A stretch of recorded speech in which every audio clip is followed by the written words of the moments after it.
कल्पिताची निवृत्ती कशी? कल्पिताची निवृत्ती कशी होते याविषयी शंका समाधान सांगा. कोण सांगता? नवीन कोणी अभ्यास केलेला कोणी सांगतात?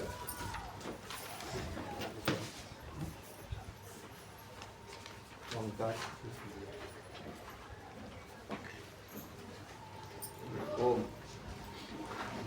ओंकार नसेल तर ओम. ओंकार नाही दिसत आहे. नाही.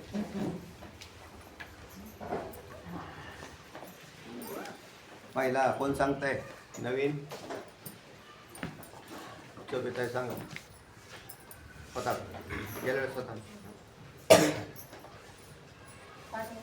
रज्जूच्या विशेष स्वरूपाच्या अज्ञानाने सर्प व त्याच ज्ञान उत्पन्न होते आणि विशेष स्वरूपाच्या ज्ञानाने त्याची निवृत्ती होते. अध्यस्त पदार्थाचं ज्ञान आणि अध्यस्त पदार्थ याविषयीचं चिंतन चालू आहे आपलं. आणि मग त्या अध्यस्त पदार्थाचे ज्ञान आणि पदार्थाची निवृत्ती कशी होते हा मुद्दा या ठिकाणी चर्चेला आला. त्याला कधी कधी सांगता असं बोलताना पाठीमागं म्हटलं की अधिष्ठानाच्या ज्ञानाने अध्यस्थाची निवृत्ती होते. आणि मग अधिष्ठान कोण? तर चैतन्याला अधिष्ठान केलेलं होतं. म्हणजे चैतन्य हे अधिष्ठान आहे. आणि तसं याच्यावर जगाचं अधिष्ठानही चैतन्यच आहे. नुसतं रज्जूवरील सर्पाचं अधिष्ठान चैतन्य आहे असं नाही, तर जगाचंच अधिष्ठान चैतन्य आहे. तेव्हा मग चैतन्य अधिष्ठानाचं ज्ञान झालं की अध्यस्थाची निवृत्ती होते असा सिद्धांत रूढ झाला. आणि त्याच्यानंतर लगेच म्हटलं की रज्जूच्या ज्ञानाने सर्पाची निवृत्ती होते. महाराज तुम्ही आधी चैतन्य अधिष्ठान म्हटले आणि नंतर रज्जू अधिष्ठान म्हणता, असं डबल डबल कसं काय होतंय म्हणून गोंधळ होतो. हा ही शंका आली ना? चला सांगा.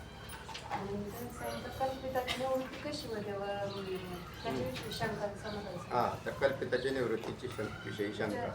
शिष्याची शंका आहे म्हणजे आत्ता झालेल्या जे झालंय त्याच्या रज्जूच्या विषयी ज्ञानाने वाटाघाटीवरून असा शब्द आला. आत्ताच झालेल्या वाटाघाटीवरून म्हणजे मागं जो चर्चेला विषय आला त्याच्यावरून असं सिद्ध झालं होतं की अधिष्ठानाच्या ज्ञानाने अध्यस्थाची निवृत्ती होते. आणि अधिष्ठान कोणाला ठरवलं होतं तुम्ही? चैतन्याला. चैतन्यच अधिष्ठान आहे. आणि हेही कायम लक्षात ठेवायचं, अधिष्ठान कोण आहे? चैतन्यच आहे. आणि आता तुम्ही लगेच म्हणायला लागले की रज्जूच्या ज्ञानाने सर्पाची निवृत्ती होते. म्हणजे रज्जूला तुम्ही परत अधिष्ठानत्व केलं. आणि पूर्वी म्हटले होते तुम्ही रज्जू हा अधिष्ठान नाही. तर असं दुटप्पी बोलणं झालं. दुटप्पी बोलणं आहे तुमचं, असं अशा प्रकारची शंका आहे. चालतं. अधिष्ठानाच्या ज्ञानाने कल्पित पदार्थाची निवृत्ती होते असं म्हणजे वेदांताचा सिद्धांत. याच्यात काही वाद शंका करण्यासारखं नाही. अधिष्ठानाच्या ज्ञानानेच कल्पिताची निवृत्ती होते, याच्यात तिळ मात्र शंका नाही. कल्पित सर्पात रज्जू चैतन्य आणि त्याच्या ज्ञानास साक्षी चैतन्याचा अधिष्ठान. आता चैतन्य अधिष्ठान आहे असं म्हटलं तर त्याच्यामध्ये दोन चैतन्याचे प्रकार झाले. ते उपाधीवरून चैतन्याचे प्रकार केले. चैतन्यास प्रकार नसतात, नाही. सर्व चैतन्य एकच आहे. आणि मग जशी उपाधी लागेल तसा तत्तत उपहित चैतन्य म्हणण्याचा प्रघात आहे. शास्त्रात काय म्हटलं? तत्तत उपहित चैतन्य. आता आपलं शरीर असेल तर शरीर उपहित चैतन्य, ते एक चैतन्य झालं. म्हणजे शरीराला धरून जे चैतन्य की त्याला म्हटलं की ते चैतन्य. आणि त्या चैतन्यालाच तुम्ही आत्मा अशी संज्ञा दिलेली. त्यालाच काय म्हणतात? आत्मा असं म्हणतात.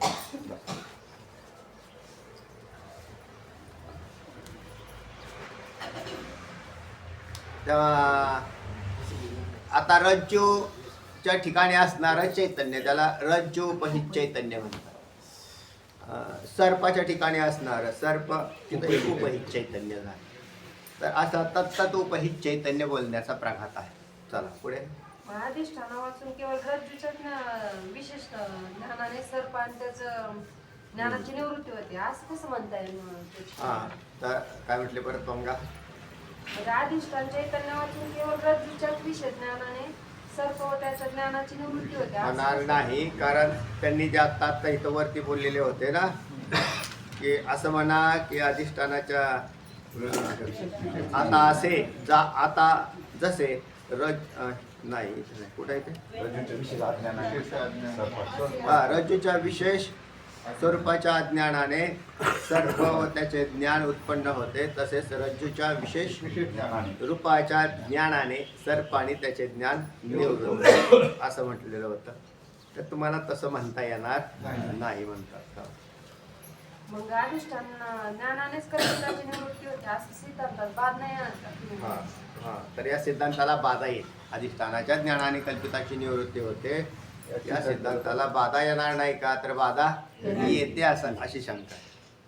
आता याचं उत्तर काय आहे ऐका. सांगतात का बाद येणार तर बाद येणार नाही.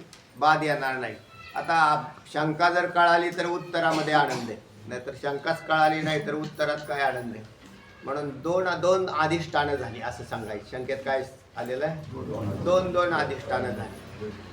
आम्ही पूर्वी म्हटलं होतं किंवा आम्हाला जसं अज्ञान होतं त्यावेळेला आम्ही नुसते म्हणायचो रज्जूवर सर्प बसला, रज्जूवर सर्प बसला. सर्पाला अध्यस्त म्हणा आणि रज्जूला अधिष्ठान म्हणा. नंतर तुम्ही आले आणि तुम्ही आम्हाला डोक्यात नवीन प्रकाश टाकून दिला की रज्जू अधिष्ठान नाही तर चैतन्य अधिष्ठान आहे. चैतन्य अधिष्ठान आहे. मग आम्ही म्हटलं की ते धारण केलं आम्ही आमच्या बुद्धीत की चैतन्य अधिष्ठान आहे. पण मग ते चैतन्य कोणतं असा शब्द प्रयोग आला. तर चैतन्य, कारण एक व्यापक चैतन्य तर सर्वत्र व्यापक आहे, त्याच्याविषयी काही बोलताच येत नाही. म्हणून तिथं ज्या ज्या पदार्थाच्या ठिकाणी उपस्थित असणारं जे चैतन्य त्याला उपहित चैतन्य असं केलं शब्द प्रयोग. म्हणून रज्जू उपहित चैतन्य हे सर्पाचं काय झालं? अधिष्ठान झालं. म्हणून अधिष्ठानाचं ज्ञान म्हणजेच त्या रज्जू उपहित चैतन्याचं ज्ञान झालं तरच सर्पाची निवृत्ती होते. असा एक विषय पूर्ण होऊन गेला. आता परत बोलता बोलता त्यांनी असा स्वर काढवला की रज्जूच्या विशेष अज्ञानाने सर्प भासतो आणि रज्जूच्या विशेष ज्ञानाने सर्पाची आणि त्याच्या ज्ञानाची निवृत्ती होते. तुम्ही परत महाराज सर्पावरच आले. त्या अधिष्ठान तुम्ही काय म्हटला? पदार्थ मानला. तर तसं नाही, समजणाराची चूक आहे. आणि कशी ते आता उत्तरामध्ये येईल तुम्हाला. कारण अधिष्ठान चैतन्याचा उल्लेख ज्या वेळेला केला जातो त्यावेळेला आपोआपच रज्जूचा उल्लेख येतोच. कारण तुम्ही नुसत्याच चैतन्याच्या ज्ञानाने निवृत्त झालं चैतन्य, पण चैतन्य कुठलं?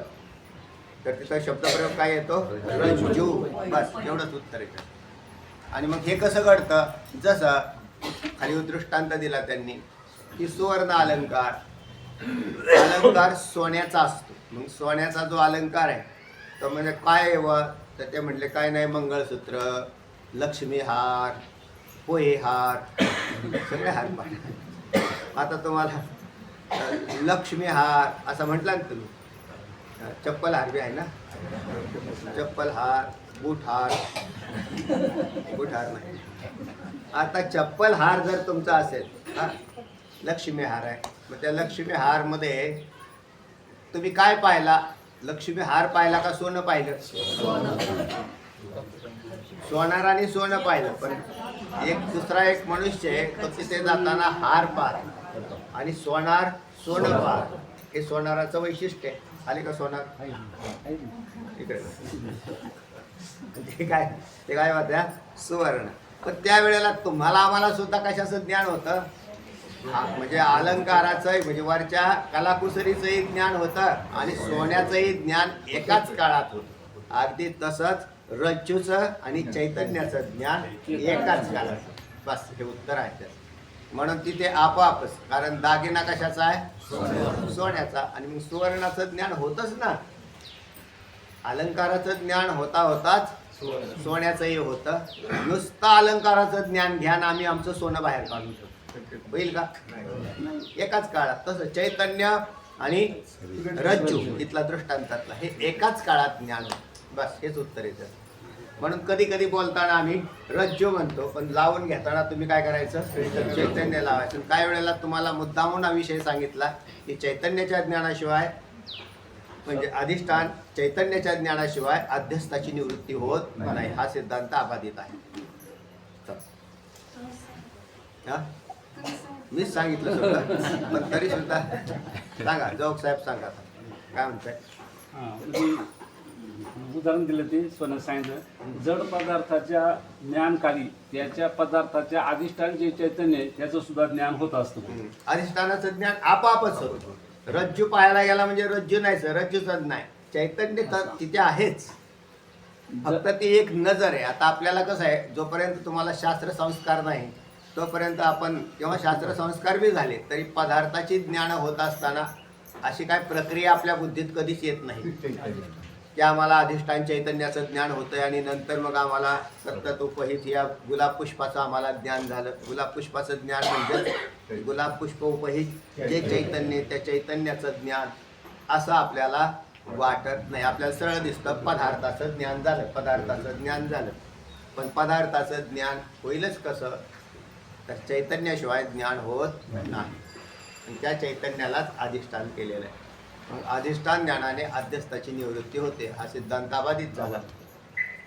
नुसता तेवढाच नाही, जसा रज्जूवरील सर्प अध्यस्थ आहे तसा रज्जू सुद्धा अध्यस्थच आहे. नुसता रज्जूवरील सर्पाची निवृत्ती झाली अधिष्ठानाच्या ज्ञानाने असं नाही, तर खरं तर वास्तविक संपूर्ण जगत हेच ब्रह्मस्वरूपाच्या ठिकाणी अध्यस्थ आहे. म्हणून रज्जू हा जड आहे आणि जड रज्जूवरती सर्प हा कसा भासेल, तर भासणारच नाही. म्हणून रज्जूपही चैतन्य असेल, अविद्येच्या तमांशाचा परिणाम सर्प आहे, अशा प्रकारची भाषा आहे. पदार्थ ज्ञानाच्या प्रकरणात जड पदार्थाचे ज्ञान हे अंतकरण वृत्तीकडून होत असतं आणि अंतकरण वृत्तीचं काम आहे त्या पदार्थावरील आवरण नष्ट करणं, हे त्या वृत्तीचं काम आहे. आता हे बाह्य पदार्थ ज्ञानाच्या रीतीमध्ये तुम्हाला मागही काही येऊन गेलं आणि पुढे बी येईल आणखी बऱ्याच वेळा. तर तिथे असं म्हटलं की ज्या ज्या बाह्य पदार्थाची ज्ञान आपल्याला होतात त्या त्या वेळेला हे ज्ञान प्रत्येक पदार्थात त्यावरती दोन प्रकारची आवरण आहे. पदार्थाच्या वरचं आवरण सांगितलं, एक अंधाराचं आणि दुसरं अज्ञानाचं.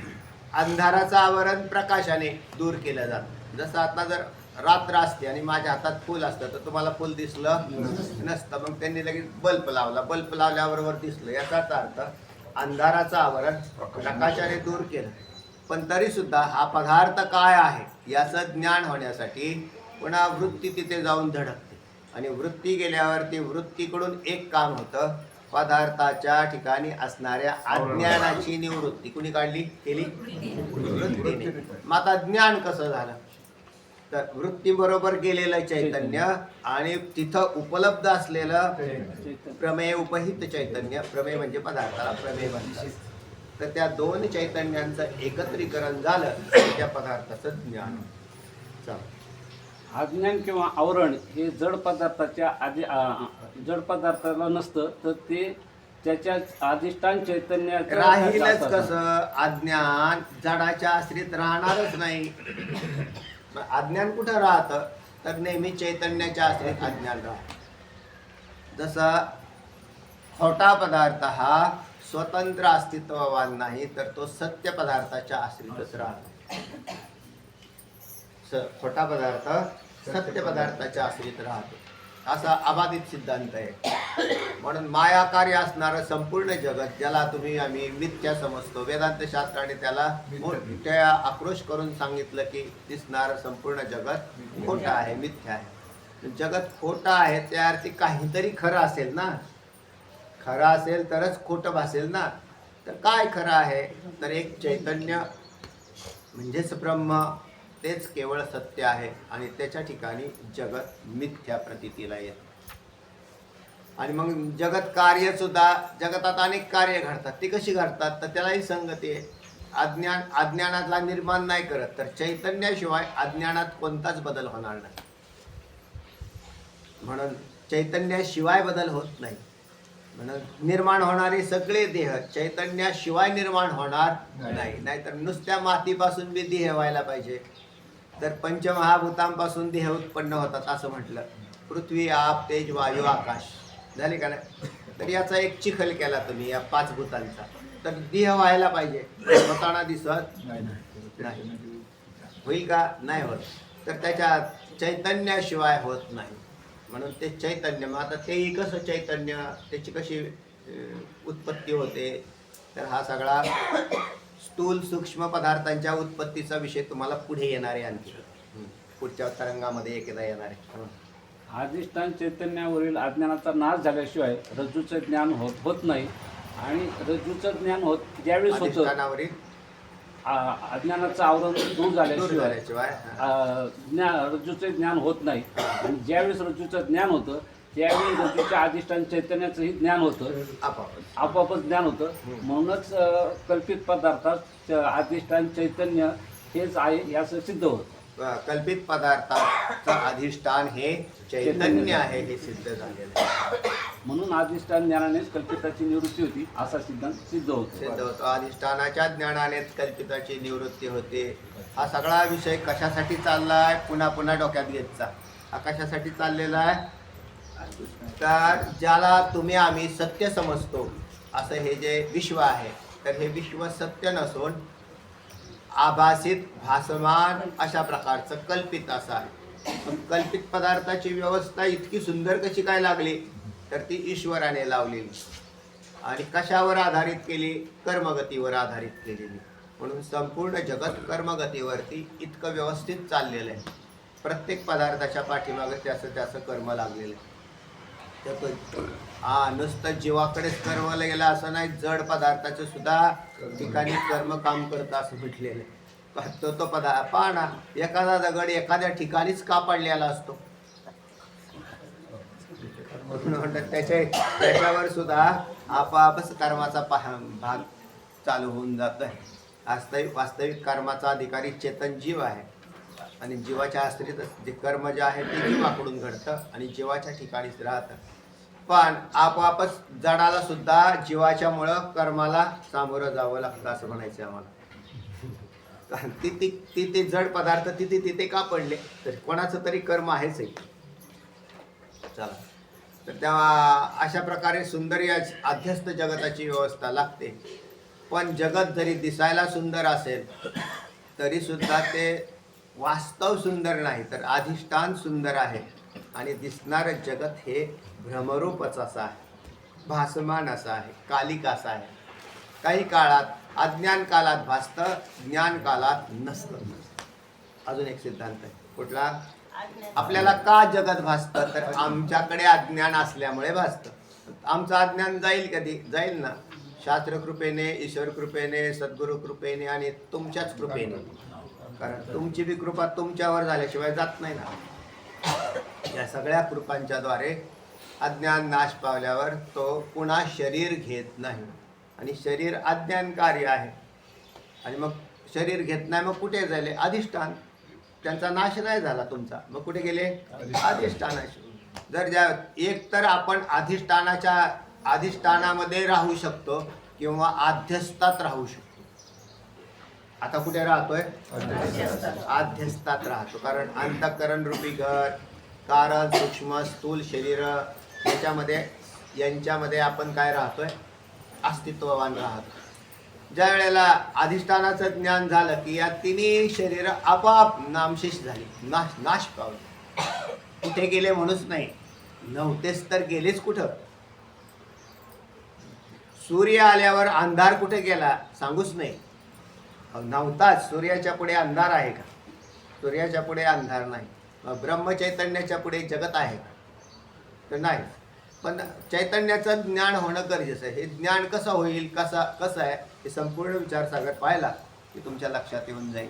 चला, काय म्हणताय. शिष्याने शंका केली, रज्जूच्या ज्ञानाने रज्जू अधिष्ठान चैतन्याचं ज्ञान झालं आणि ते चैतन्य हे कल्पितास अधिष्ठान असल्यामुळे त्याची निवृत्ती झाली, ही योग्य आहे. बरोबर. परंतु सर्पज्ञानास अधिष्ठान जे साक्षी चैतन्य आहे. दोन ज्ञानाचे प्रकार केले होते, म्हणजे दोन भाग केले होते चैतन्याचे. एक रज्जूपहित चैतन्य आणि दुसरा अंतःकरण वृत्तीपहित चैतन्य. हे दोन तरी का केले होते, तर संगती सांगण्यासाठी. कोणती संगती सांगायची होती, रज्जूच्या ठिकाणी भासलेला सर्प आणि सर्पाचं ज्ञान दोन्हीही अध्यस्त आहे. मग शंका आली महाराज, सर्प आणि सर्पाचं ज्ञान दोन्ही हे अध्यस्त आहे, तर ज्ञानाचं अधिष्ठान कोण आणि सर्पाचं म्हणजे पदार्थाचं अधिष्ठान कोण आहे? तर पदार्थाचं अधिष्ठान सांगताना रज्जूपै चैतन्य आश्रित जी अविद्या तिचं काय केलेलं होतं, तिच्या तमांशाचा परिणाम सर्प आहे. उत्पत्ती कशी झाली हे सांगायचं होतं. तर उत्पत्ती कशी झाली सर्पाची, तर रज्जूपै चैतन्य आश्रित अविद्येच्या तमांश. मग आता निवृत्ती कशी झाली, बरोबर आहे, तिथल्या चैतन्याचं ज्ञान झालं की पदार्थाची निवृत्ती होईल. आता ज्ञान कसं झालं, सर्पाचं ज्ञान कसं झालं, तर अंतकरण वृत्ती चैतन्य आश्रित अविद्येच्या सत्वांशाचा परिणाम सर्प ज्ञान आहे असं म्हटलं होतं. आता त्या ज्ञानाची निवृत्ती कशी होईल, तर अंतकरण उपहित चैतन्याचं ज्ञान झालं, तिथे ज्ञान झालं की तो सर्प ज्ञान जाईल. पण महाराज मग आता ज्या वेळेला वस्तुस्थितीनुसार रज्जूवर सर्प भासला आणि कोणी एखाद्याने बॅटरी दाबल्याबरोबर तिथे काय झालं, सर्प निवृत्त झाला. कारण सर्प निवृत्त कसा झाला, तर रज्जूपैकी चैतन्याचं ज्ञान झालं म्हणून सर्पाची निवृत्ती झाली. पण ज्ञानाची निवृत्ती तशीच राहिली. पण त्या सर्पज्ञानाची निवृत्ती झालीच नाही. ती कशी काय होते, अशा प्रकारची काय, बरोबर आहे ना, अशीच आहे ना. सर्पज्ञानास अधिष्ठान हे अंतकरण उपय चैतन्य म्हणजे साक्षी चैतन्य हे आहे. आणि हे साक्षी चैतन्य हे रज्जू अधिष्ठान चैतन्यावरून वेगळं आहे. आणि असं म्हणायचंय त्याला. ज्यावेळेस रज्जू अधिष्ठान रज्जूचं ज्ञान होतं त्यावेळेस साक्षी चैतन्य हे भिन्न असतं. त्यामुळे त्यावेळेस त्याचं ज्ञान होत नाही. ज्यावेळेस रज्जूचं ज्ञान होतं त्यावेळेस त्या सर्पाचं ज्ञान होत नाही. कारण साक्षी चैतन्य हे रज्जू अधिष्ठान चैतन्यावरून वेगळं आहे म्हणून त्याचं ज्ञान कसं होईल अशी शंका केलेली. आता तिथं चैतन्य वेगळं आहे अशा प्रकारचा मुद्दा आलाय. बस हाच मुद्दा कारणीभूत आहे त्याला शंकेला, की साक्षी चैतन्य वेगळं आहे म्हणजे अंतकरण उपहित साक्षी चैतन्य हे वेगळं आहे आणि तिकडे असणारं रज्जू चैतन्य वेगळं आहे. म्हणून पदार्थाची निवृत्ती होऊ शकते पण पदार्थाच्या म्हणजे अध्यस्त पदार्थाच्या ज्ञानाची निवृत्ती संभवत नाही अशी शंका तयार झाली. तर याचं सरळ काय उत्तरात झालंय का विषय हा होणार आहे. चला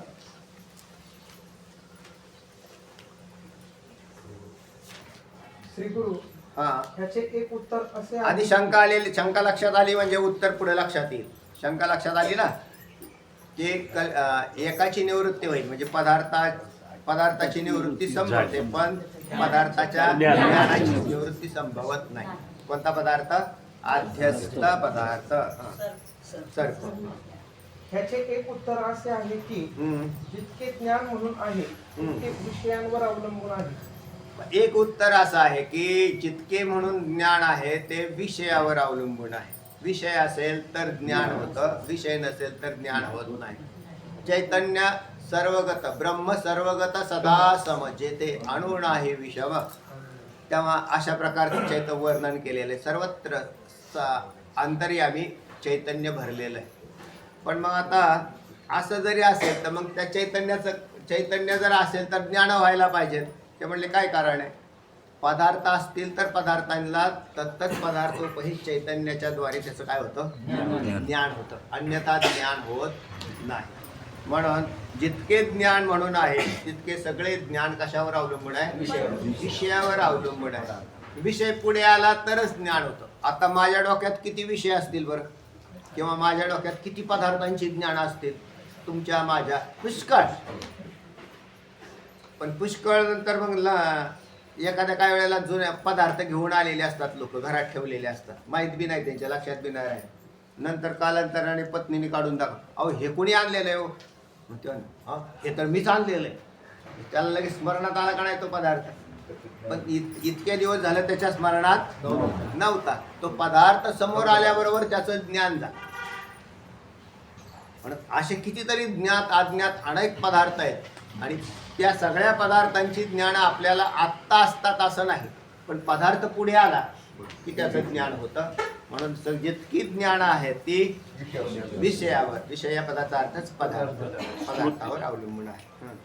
विषय असेल हा तर ज्ञान असणार. हा विषय निवृत्त झाला की ज्ञान आपोआप निवृत्त होणार. बरोबर, आपोआप निवृत्त होतं. म्हणून जगात अनेक पदार्थांची ज्ञान होऊन सुद्धा आपण शांत बसून राहू शकतो, कारण पदार्थ समोर नसतो. आणि पदार्थ समोर आला की अंतःकरणाची वृत्ती झाली चंचल, लगेच चंचल होते की असं हो हा पदार्थ झाला. तुम्ही आतापर्यंत किती बी अनुभव घेतलेले असतील आणि आत्ता तुम्ही असे शांत बसले तर शांत बसून राहू शकता. ती ज्ञान तुम्हाला त्रास देत नाही. पण पदार्थ पुढे आला की त्याचं ज्ञान झालंच समजायचं, कारण त्याने त्याचा काय झालेला असतं. कोणतं प्रत्यक्ष? प्रत्यभिज्ञा प्रत्यक्ष. प्रत्यभिज्ञा प्रत्यक्ष होतं ना. नंतर पूर्वी अनुभवलेल्या पदार्थाची जी ज्ञान होतात ते प्रत्यभिज्ञा. आणि नवीन पदार्थ आजपर्यंत पाहिलाच नाही त्याचं ज्ञान अभिज्ञा प्रत्यक्ष. तर हे होत राहतात. चला, दुसरे उत्तर असे आहे की हा निवृत्ती दोन प्रकारची आहे. हा कारणासह कार्याची जी निवृत्ती ती अत्यंतिक निवृत्ती, आणि कारणाच्या ठिकाणी कार्याची जी निवृत्ती ती लयरूप निवृत्ती. निवृत्तीचे दोन प्रकार आहेत, आत्यंतिक निवृत्ती आणि दुसरी लयरूप निवृत्ती. आत्यंतिक म्हणजे पुन्हा त्याची उत्पत्तीच होत नाही, तो पदार्थच अस्तित्वात राहत नाही, त्याचा आत्यंतिक निवृत्ती असं म्हणतात. आणि दुसरी जी आहे ती लयरूप निवृत्ती.